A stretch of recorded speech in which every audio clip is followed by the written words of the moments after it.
ძვირფასო მეგობრებო და სვენელებო, გთავაზობთ ისმაელ პერეზის მორიგ ვიდეოს, რომელიც ეხება გლობალურ პრეკალიბროვკას. ისმაელ პერეზი მიესალმება ყველას და ის მოგვიყვება ახლა ჩვენ მიწერ ალიანსზე. დღესო ჩვენ, ახლა ჩვენო განვიხილავთო ეზოთერიკულ ომს, რომელიც ირანში მიდისო. ხდებაო. ეს არის 1-12-დან ვარსკვლავური კარიბჭე. ხო, ისმაელ პერეზმა თქვა, რომ სანამ მე ახლა პრეზენტაციას წარვადგენო, ახლა მოხდებაო ბოლო მთვარის დაბნელება, ანუ სისხლიანი მთვარე, სისხლიანი მთვარის არ ვიცი მე როგორ შეიძლება ეს გადმოგცეთ. იყო უკვე მთვარის დაბნელება, არც ვიცი მე თვალყურს არ ვადევნებ. სისხლიანი მთვარე იყო უკვე, არც ვიცი. პერესი ამბობს, რომ ჩემი პრეზენტაცია მოხდებაო, ახლა მე რომ პრეზენტაციას ვაკეთებო, ეს იქნებაო ბოლო პრეზენტაცია მთვარის, ამ სისხლიანი მთვარის წინა პერიოდიო. და ეს სისხლიანი მთვარე ნიშნავს ძველი სამყაროს დამთავრებას და ახალი სამყაროს დასაწყისს. რაც დაკავშირებულია იმასთანო, თუ ხო, რაც დაკავშირებულია იმასთანო, რაც ხდებაო დღეს ირანში. ეს არის მრავალგანზომილებიანი ომი. რასაც ჩვენ ხედავთ სამგანზომილებიან სამყაროში, ეს არის რეჟიმის დაცემა და ეს რეჟიმი დიდხანს არსებობდა. შეიძლება ითქვას, რომ ეს არისო ძველი ამონაშთი დრაკონიელების ხელშეკრულებისაო რეპტილოიდებთან, ანუ დრაკონიელებმა ხელშეკრულება დადეს რაღაც დროს რეპტილოიდებთან და ანუნაკებმა დაიპყრეს ეს მეათე ვარსკვლავური კარიბჭე ძველ დროს. და როგორც იქნა ეს ვარსკვლავური კარიბჭე დაუბრუნდა სინათლის ძალებს, ნათელ ძალებს. ზედაპირულ დონეზეც კი. ხო, ირანი არის ქვეყანა, სადაც არის განლაგებული მეათე ვარსკვლავური კარიბჭე. და ის, რაც დღეს ხდება ირანში, ბუკვალურად შეცვლის დედამიწის მომავალს. და ეს მხოლოდ პოლიტიკა არ არის. რეპტილოიდებმა და ჰიდრორეპტილოიდებმა, ჰიდრო არის წყალი, წყალის რეპტილოიდებმა და ჰიდრო, ანუ წყლის რეპტილოიდებმა შეიპყრეს ენერგია, ეს ენერგია, რომელიც ამ კარიბჭის, ვარსკვლავური კარიბჭის მეშვეობით მიედინებოდა დედამიწისკენ. ხო, რაღაც ენერგია კარიბჭის მეშვეობით რაღაც ენერგიას აწვდიდნენ დედამიწას. და ეს ენერგიები დაიპყრეს რეპტილოიდებმა. ხო, და ლიდერი, რომელიც დაიღუპა ამ ირანის ომის დროს, დამავიწყდა მისი სახელი. იყო ეგრეთ წოდებული ისლამური ტერორისტული ქსელის მეთაური. და ეს ყველაფერი ალიანსისთვის არის ძალიან დიდი გადადგმული ნაბიჯი. მეათე ვარსკვლავური კარიბჭეების აღდგენასთან ერთად ნიშნავდეს იქნება ალფა დრაკონიელების მართვის დამთავრებას, აგრეთვე ჰიდრორეპტილოიდებისა.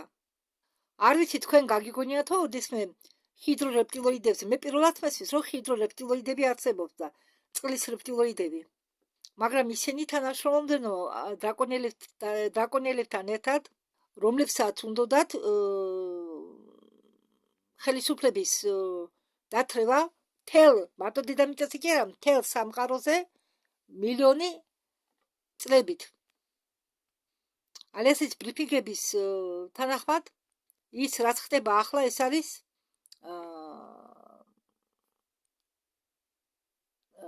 ხედვითი ეფექტი რეალობის სამგანზომილებიან დონეზე. ამ წლის დასაწყისშიო მთელი პლანეტის მასშტაბით CCTV-მა დაიწყესო მესიჯების გამოგზავნა კრისტალური სტრუქტურის ერთნაირ ხილვაზე, ხილვასთან დაკავშირებით, ეს კრისტალები იყო ჩამარხული სპარსეთის ძველ პლატოს ქვეშ და პულსირებდა ცისფერით და უпроსორად პულსირებდა ლურჯით და წითელით, შავი ენერგიით და აქედან გამომდინარე ეს წითელი და შავი ენერგიები იყო დაკავშირებული წითელ დედოფალთან და რასაკვირველი არაორგანული ხელოვნური ინტელექტის არაორგანულ ქსელთან. შავი კუბებისა, რომელიც რაღაც მომენტში იყო, ყველაფერი ეს იყო ნეიტრალიზებული.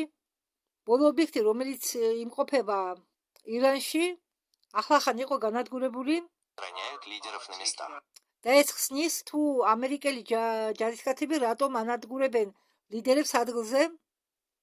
რა არის მჭირი ალიანსი? ეს არის კოალიცია სამხედროელების, ჯაშუშების, სულიერი პიროვნებების და გენეტიკური ორგანიზაციებისა. ანუ შედგება იმ ადამიანებისგან, რომლებმაც იცოდნენ, რომ ერთ-ერთი 12 ვარსკვლავური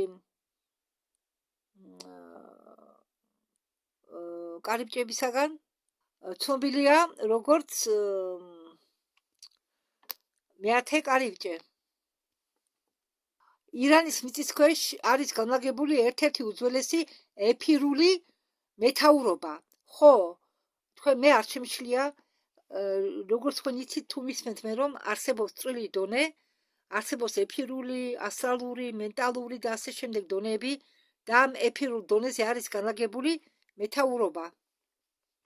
აგრეთვე მეათე ვარსკვლავური კარიბჭეები. ძველ დროს ეს ეფირული მეთაურობა იყო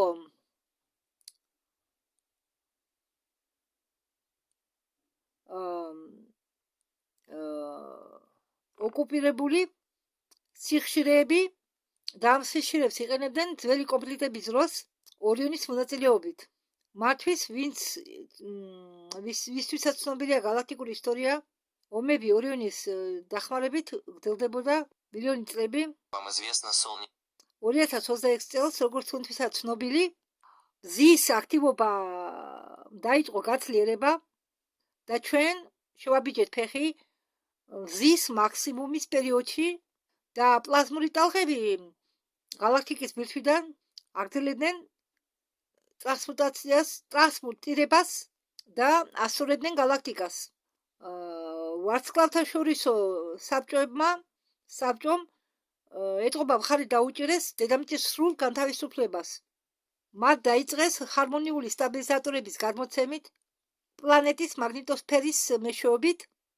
ამიტომ ეს კონფლიქტი, რომელიც ხდება მიწისქვეშ მთელი მსოფლიოს მასშტაბით, მიდის იარაღის მეშვეობით, რეზონანსული იარაღის ყველაზე გათანამედროვებული სისტემებით, რომელსაც იყენებს გალაქტიკური ალიანსი.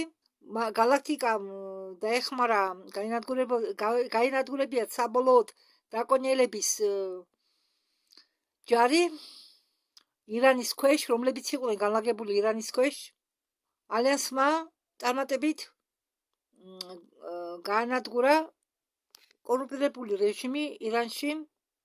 რამდენიმე დღის უკან გახდა ცნობილი, რომ ირანის ქვეშ ტერიტორიაზე, როგორც ცნობილია, ისტორიული უბანი სპარსეთი დიდ სიღრმეში არის განლაგებული ძალიან ფართო მასშტაბიანი კრისტალური სისტემა გამოქვაბულებისა, ნაწილობრივ ფიზიკურია, მაგრამ უფრო მეტად სივრცეთა შორის არის განლაგებული და ეს კვანძი 1000 წლების განმავლობაში სავარაუდოდ ტრანსლებას უკეთებდა შიშებს ან სიცოცხლის შენარჩუნებას. ავტორიტარული სიხშირული პატერნები, აგრეთვე იერარქიული დომინირება, შაბლონები და გენეტიკური კოდები, რომელიც დრგუნავს.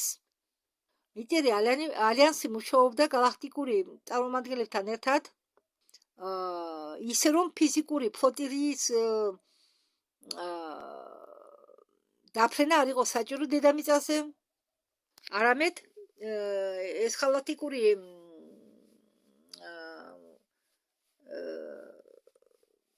პიროვნებები, რომლებიც ეხმარებოდა მეტალიანს, ეხმარებოდნენ სხივების, სპეციალური სხივების მეშვეობით, რომელიც იგზავნებოდა მაღალი გაზომილებებიდან. უბრალოდ ადამიანი მაგას ვერ ნახავს. და მოქმედებდნენ ამ სხივების მეშვეობით მეხუთე განზომილებებიდან. აგრეთვე მე-6 და მე-7 განზომილებიდან. და ტორს უნდა მე თქვენ გადმოგცეთ, რომ ყველა ბავშვები, რომლებიც მთელ სოფლიოში მოქმედებდნენ გაუცნობიერებლად, როგორც ჰარმონიული ღუზები, ეს შესაბამებოდა არა, ეხმარებოდა ციტადელის დანგრევაში და განადგურებაში დრაკო და ჰიდრორეპტილიების ირანის მიწისქვეშ. ბოლო თვეების განმავლობაში იყო ჩატარებული მრავალი მასობრივი მედიტაციები ირანელი ხალხის გასანთავისუფლებლად, რომლებიც იყო სინქრონიზაციაში გეომაგნიტურ ხარისხალებთან. ამან გამოიწვია ეფექტის გაძლიერება ამ პოზიტიური მედიტაციებიდან გამომდინარე. შემდეგ კი ძლიერი მზის ამოფრქვევის შემდეგ, რომელიც მოხდა თებერვალში ჩვენ დავაფიქსირეთ ერთ-ერთი ყველაზე ძლიერი ამოფრქვევა ინვერსიული მატრიცის გამოჩენასთან ერთად, გამოვლენასთან ერთად. ანუ ინვერსიული მატრიცის გამოვლენასთან ერთად. ეს ის მატრიცა, რომელსაც იკავებდნენ გადაბრუნებულად ენერგეტიკული ბადეთი, ანუ ამ მატრიცის ენერგეტიკული ბადი იყო გადაბრუნებული და ისე ეჭირათ ამ დრაკო რეპტილოიდებს. და ეს გადაბრუნებული ენერგეტიკული ბადე 3 დღის უკანო სრულიად დაინგრაო და ეს ვიდეო რუსულენოვანი იყო ატვირთული 4 მარტს. ამ წლის 4 მარტს. და ეს ყველაფერი საკურველია მოხდა მე-10 ვარსკვლავური კარიბჭის აღდგენის შემდეგ. აბადონის კარიბჭე. და მოწმეები, ბევრმა მოწმემ ისაუბრა ემოციურ გაწმენდაზე, რომელიც მაგათმა იგრძნეს, ხო, ისეთი შეგრძნება, რომ თითქოს და პლანეტის ძირ მეოთხე ჩაკრის ძირიდან მოხსნეს ტვირთი. ბრძოლა, რომელიც ტარდებოდა ირანის ქვეშ, დიდი ხანია მიდის. და ეს შედეგები, ჩვენ ხედავთ, ეს შედეგები როგორ ვლინდება მესამე განზომილებაში. აქ საუბარია მიწისქვეშა გამრუდების მექანიზმის დემონტაჟზე, რომელიც მოქმედებდა საუკუნეების მანძილზე გლობალური მართლობის არქეტიპზე ამ რეგიონში, როდესაც კარიბჭეები იყო გადაკეთებული ზურმუხტის სიხშირეებზე, როგორც იყო თავიდან, დრაკონიალების და ჰიდრორეპტილოიდების ბადემ დაკარგა პლანეტასთან კავშირი. ალიანსი აკეთებს პროგნოზს, რომ 2027 წელს დრაკონიანული არქეტიპი და ჰიდრორეპტილოიდების არქეტიპი, რომლებიც იყვნენ საყრდენი კაბალას ოჯახებისთვის, სრულიად გაქრა, უпроსტად სრულიად გაქრება იმის გამო, რაც დღეს ხდება ირანში. ალიანსმა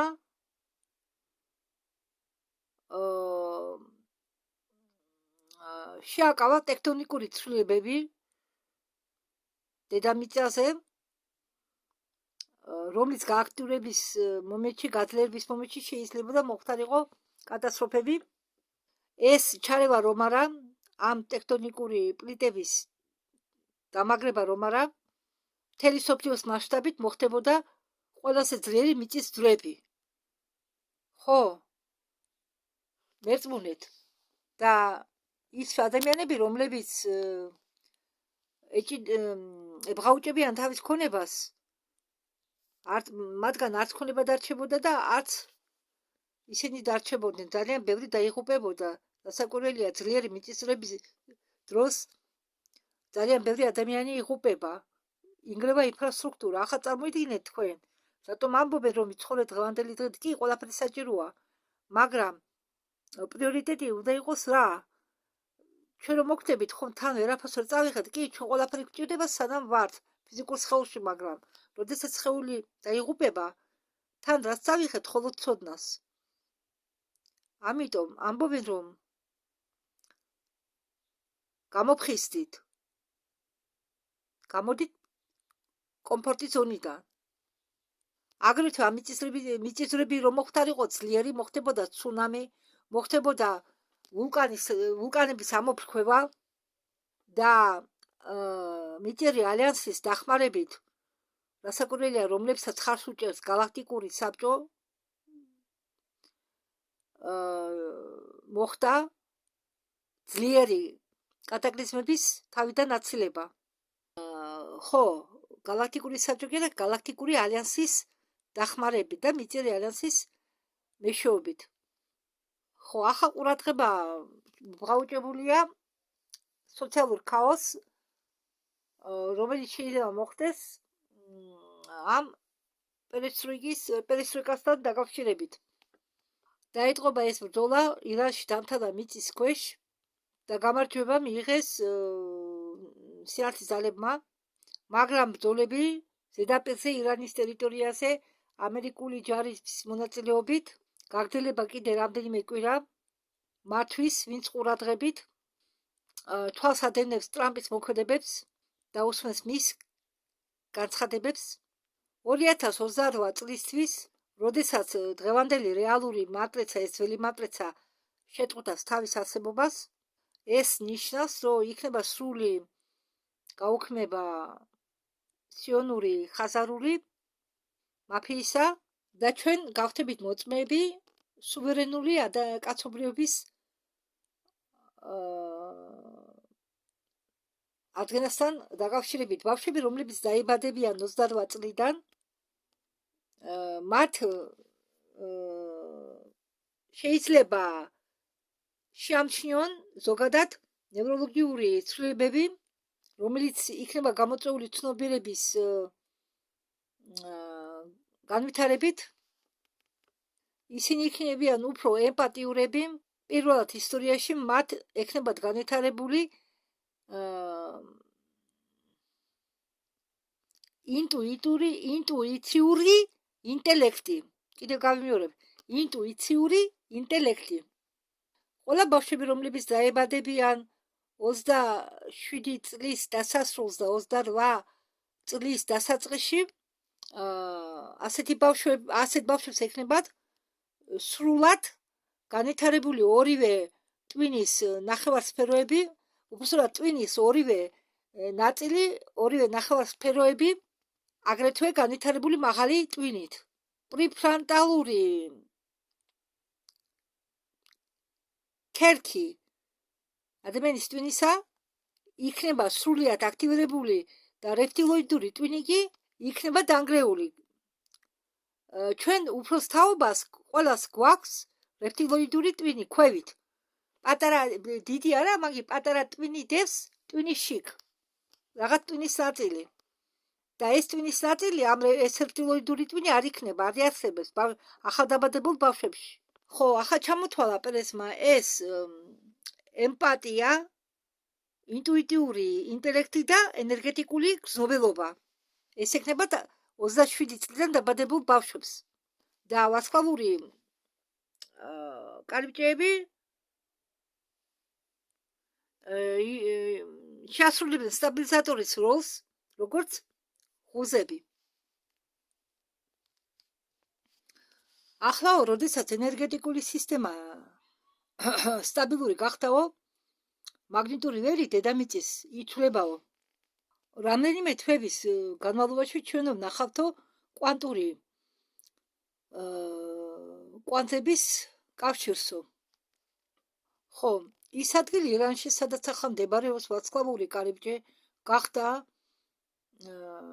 ესე იგი, დაიწყეს დაცვა ამ კარიბჭეების ენერგეტიკული უბრალოდ იცავენ ენერგეტიკულად, ის ამიწეს მთელ პლანეტარულ ქსეს. კაცობრიობა დაიწყებს კაცობრიობას დაუბრუნდება მეხსიერება და ის გაიხსენებს თავის galaktikურ წარმოშობას. ახლა კი ვისაუბროთ ოპერაციაზე, რომელიც ტარდება ირანში პირდაპირ ახლა ამჟამად. მაგრამ მანამდე კიდევ რაღაც მინდა გითხრათ. მიტირი ალიანსი გადავიდა უკვე მრჩეველის პოზიციაზე. ამ მეათე ვარსკვლავური კარიბჭის დაწყობის შემდეგ ლეი ხაზები დალაგდა და გარდაიქმნა კრისტალურ ქსელად. ეს ყველაფერი გამოიწვია სპონტანურ გამოჯანმრთელებასთან, მთელი მსოფლიოს მასშტაბით დანაშაული შემცირდება და იქნება გარღვევა სუფთა ენერგიის ტექნოლოგიებისა. აგრეთვე მოხდება გამოხოცებული ჯგუფებს შორის ტელეპათიური ხაზის აღდგენა, ანუ ტელეპათიურად შეძლებენ ერთმანეთთან დაკავშირებას. 2028 წლისთვისო ძირფესვიანი დედამიწის ძირი ფესვის ჩაკვრა, უпростоრად დედამიწის ფესვების ჩაკრული სისტემის ახლა დავიბენდი დედამიწის ჩაკრული სისტემის ფესვები გამაგდება და იქნება სტაბილიზირებული. ამას ყველაფერს დასჭირდება მიახლოებით 9 წლიდან 1 წლამდე და ირანში შიში არ დაუწყებს ადამიანებს მართვას. დრაკონელების და ჰიდრორეპტილოიდების მმართველობა დამთავრდა არა იმიტომ, რომ ჩვენ ვიბრძოდით და გავიმარჯვეთ, არა.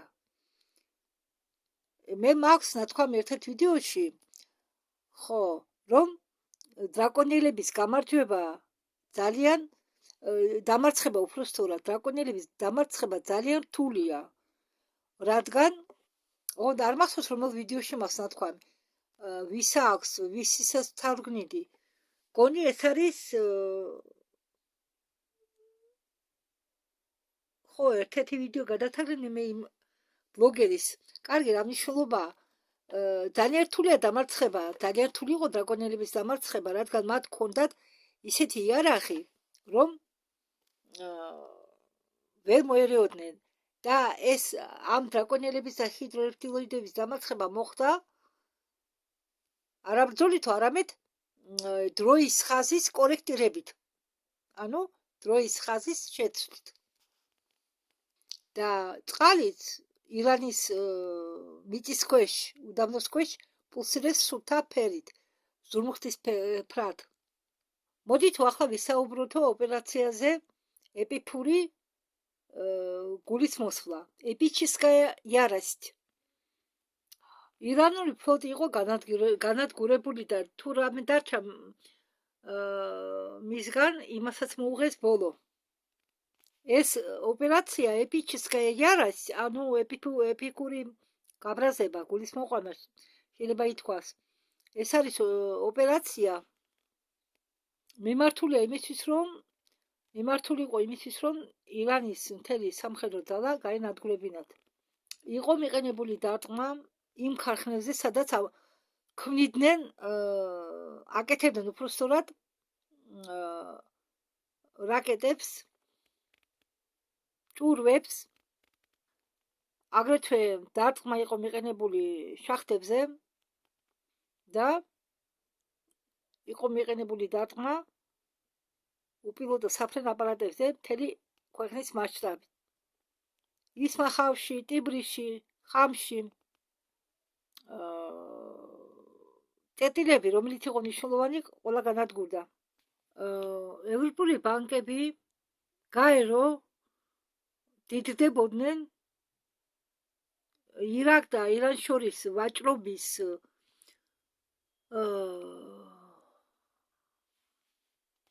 შედეგად და როდესაც ტრამპმა გაანადგურა ეს ენერგეტიკული მეთქი ფინანსური შემოსავლის წყაროები, შეწყდა დაფინანსება, შეწყდა ფულის გადაზიდვა ირანის მხრიდან იმ პირების სასარგებლოდ, რომლებიც ხარს უჭერდნენ რადიკალურ ძალებს ირანში. ტეგერანი იძლეოდა ბრძანებებს, რომ სამხედრო პერსონალს დასმოდათ თავს. სირია არისო გლობალური მთავრობის წარმომადგენლებისთვისო ცენტრალური კვანძი, საიდანაც ისინი მართავენ თავიანთ მარიონეტებს მაპატიეთ. და ჩრდილოვანი სახელმწიფოს კვანძები და ობიექტები, სადაც ქმნიან ბიოლოგიურ იარაღს, იქნება ლიკვიდირებული. მე მინდა ვთქვაო, რომ რაც ახლა ხდებაო ირანში არისო მრავალგანზომილებიანი ოპერაცია. ბრძოლა ირანის ქვეშ ტარდებოდა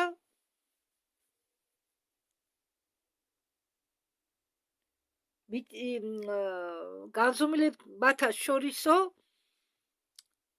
სივრცეში, ოღონდ მიწის ქვეშ. ხო, ალბათ ახლა თქვენ გეგონებათ, რომ მე ისევ ამერია რაცხა, არა. იმიტომ რომ ბევრ განზომილებებში, მრავალ განზომილებიანი ხომ არის დედამიწა, იმ მრავალ განზომილებებშიც არის ზედაპირი და მიწის ქვეშეთი არის. თავთავისი დონეებზე, თავთავისი და ეს ომი ტარდებაო მრავალგანზომილებიან სივრცეში, ოღონდ ირანის ტერიტორიის მიწის ქვეშ. აგრეთვე ტრამპი გასცავ ბრძანება, რომ ყველა არაკანონიერი არასაჭირო ოპერაციები, რომლებიც ტარდება ახლო აღმოსავლეთში, ყველა უნდა შეჩერდეს.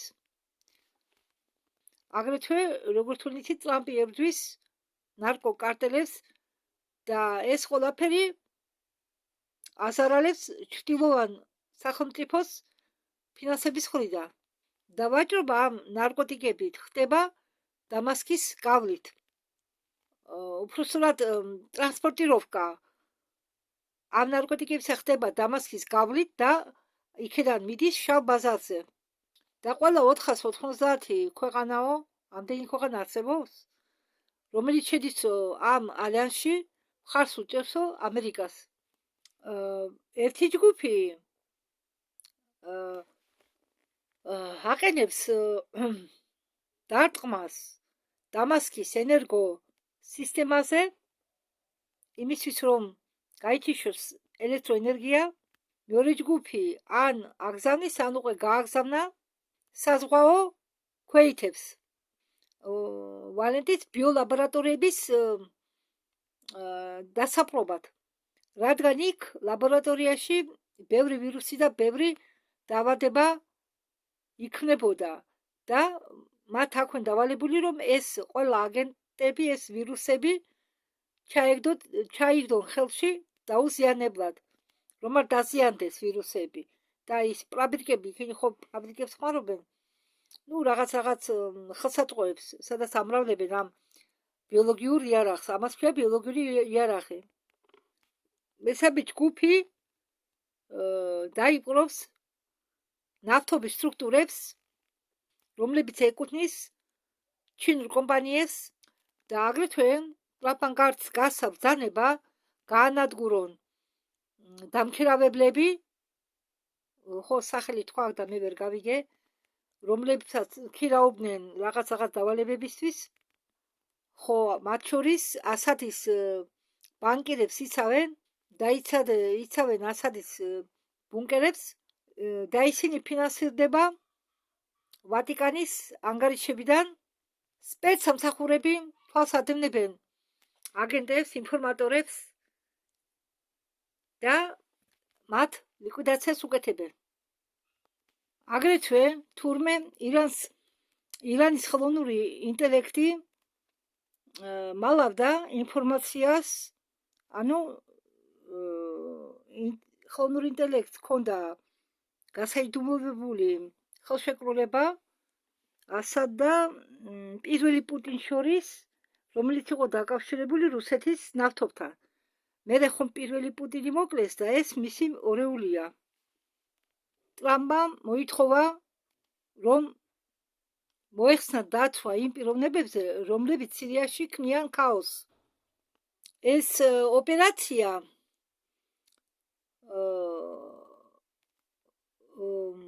ეს გულისმოყვანა დამავიწყდა იქ რა ქვია და ოპერაციას მარტო მეორე ნაწილი მახსოვს. თავდება 4 კვირაში. ხომ მეკითხებიანო სამედიცინო საწოლებზეო. მათი გამოშვება ამერიკაში შემცირდაო და სამხედროელები რატომ არ გვაფრთხილებენო ჩვენ? ამის შესახებო.